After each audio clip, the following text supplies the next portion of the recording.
আমার এক পরিচিত লোক, খুব কাছের, থাকে গ্রামে। নিজেকে গরিব দাবি করে, বলে টাকা নাই, কিভাবে কি করবো ইত্যাদি।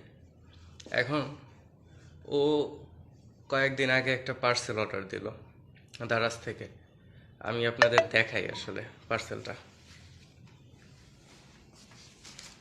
এইটা হচ্ছে সেই পার্সেল। ওকে, দেখেন আমি খুলছিলাম আগেই। পার্সেল থেকে যেটা বের হয়েছে আমি আপনাদের দেখাই। এইটা হয়েছে,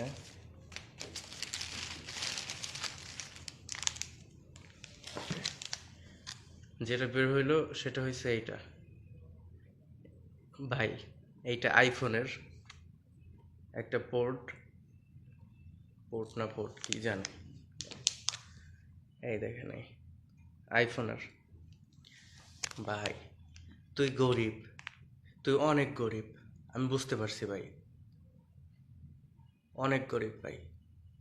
তোর মতো গরিব কেউ নেই ভাই।